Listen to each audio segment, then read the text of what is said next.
I didn't know the football. When was the last time I who said Ghanaian coaches? One casa sorry say any or refresh or more. Or more could or say Ebio. Bobby Dean. Oh, Ebia. Bobby Dean. This Dramani says why. Ebia on the scale. Oh, the Bia Oko Casana.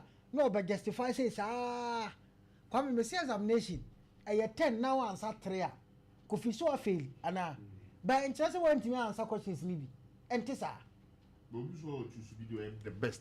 No, the point is, exams, you over 10. What are 3? 3 no say 1 pass it, and I'm a boy. Good. But in just a failing, I will fail, you know. When to me answer questions, maybe. What to me answer be? But yet your answer, no, and to me for own call the pass mark. Do you understand? And you know, a just a one, a just one failing. And to come with the American say, and they.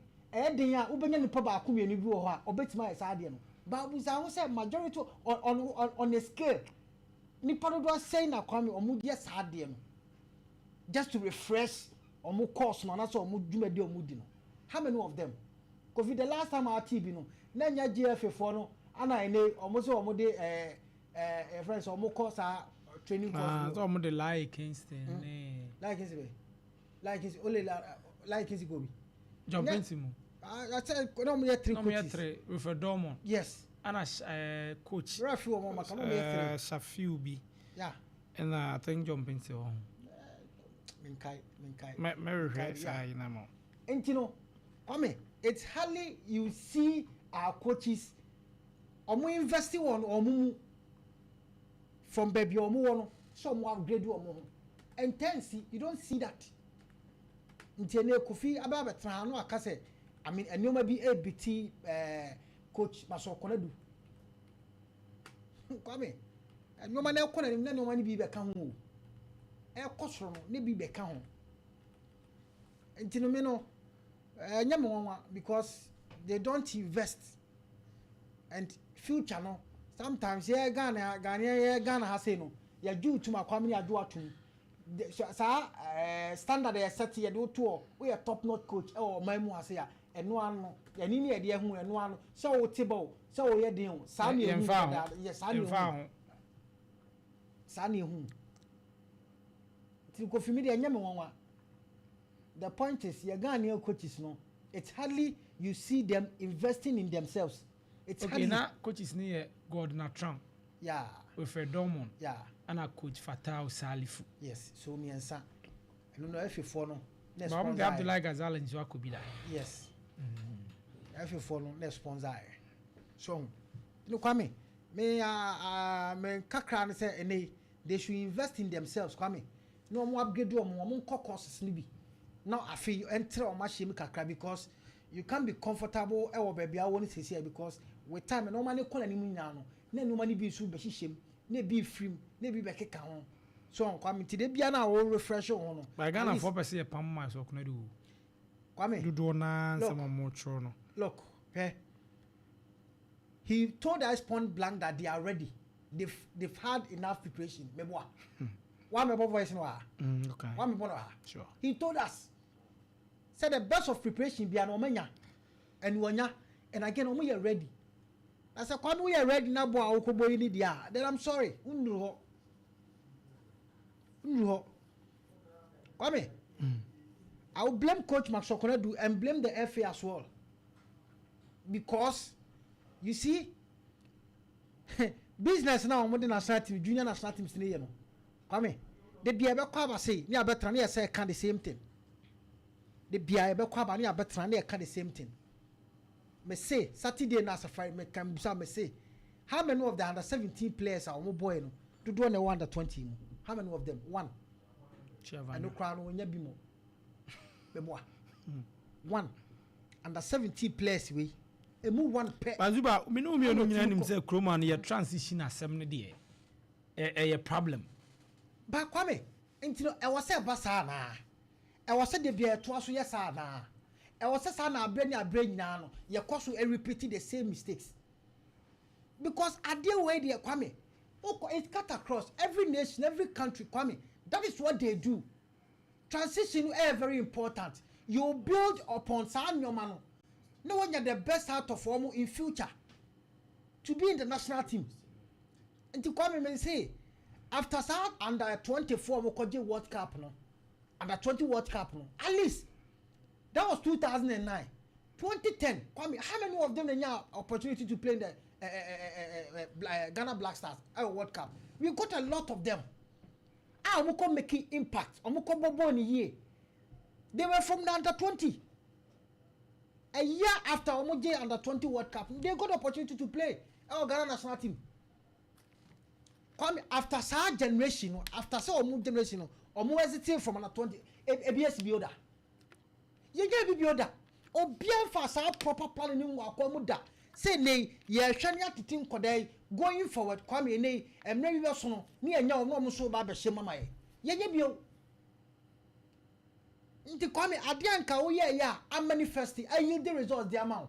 Kwame going forward, you follow the same trend. Shemukina. Ushemukina because I hear Juma Mao. And Chadia, why ya man I did results amadi. Kwame adentina ujai. And if you see a China, ye day ye Yankasi and your man or Ghana say, Kwame, and you. We can't compete. You could be a nay. And to Kwame a nay, open under 17 year from this year. Or more bomb tournament, or more quiet on Bay we are Kwame, and nay the next tournament near home.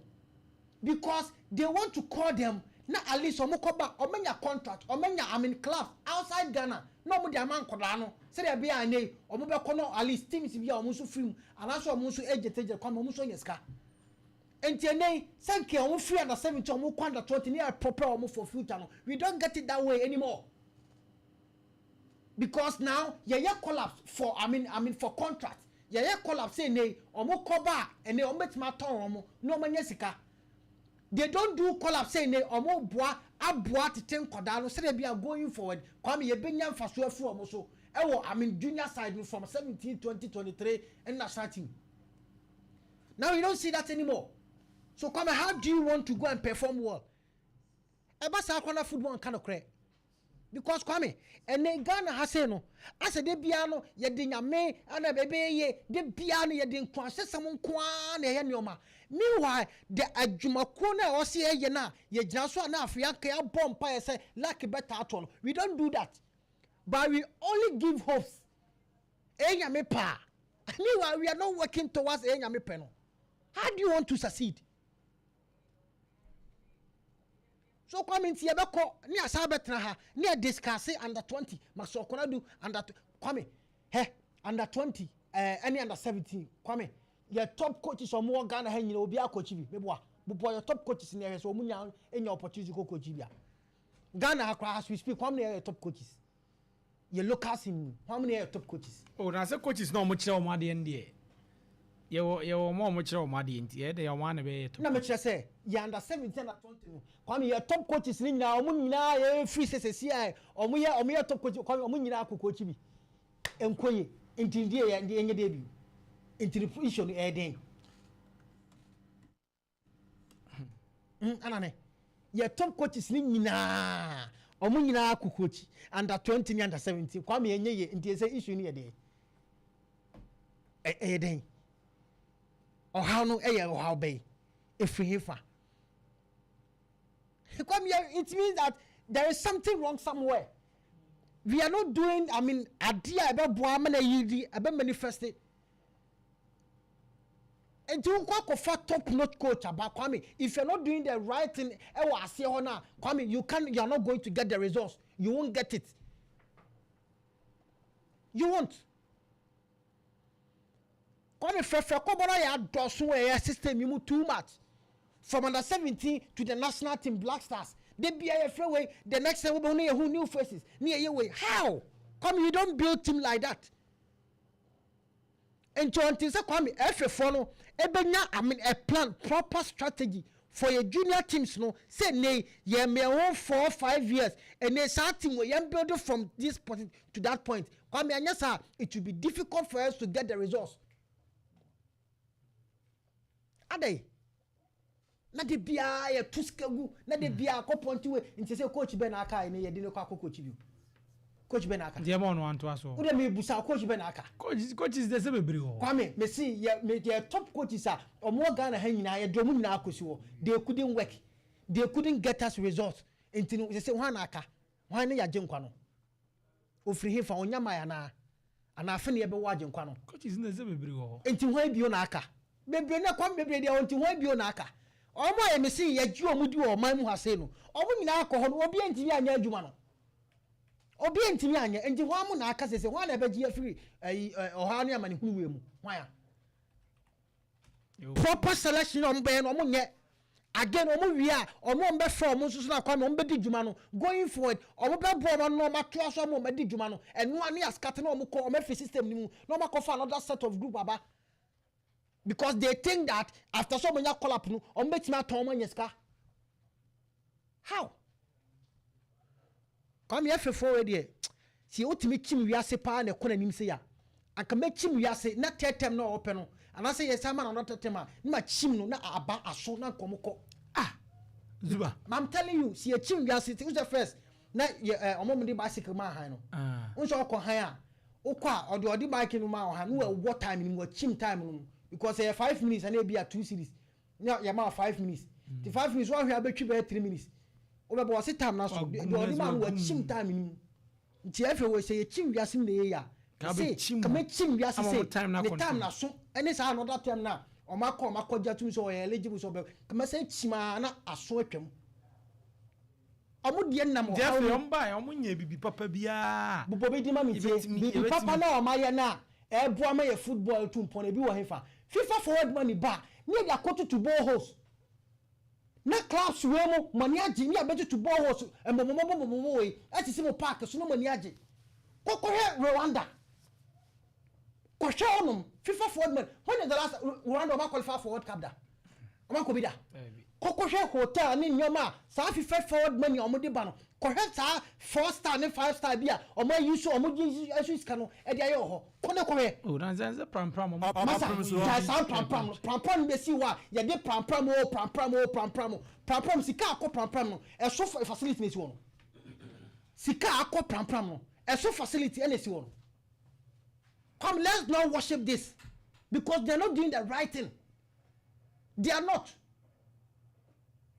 mismanaging your Ghana football no ebe kakra no kwame afei no me say wa hwe ebe kwa kopani pa cho say ni a choice come on so omo na stadium mehwe enso ni eda ya ni course kan omo kwa kodi omo ma senkia na ni omo senke ye top ni mu ade na nipa na wo twika no ye kasa na so den sabi kwame on tie futo mi wa mo ye nkrofo akwame makosua ade ai na emu say makwa motu kwan ma ye exposed to a whole lot ba mo ba enoma na mo ye ho na eye no mapa na ekosoro ma amanfo enoma eyeye no mo ba Ghana ha dia na mo ye no the opposite side na mo ye ade akwame ne ye ha dia ne esenke ba ukoka they will turn against you like one penny person we be koso how adai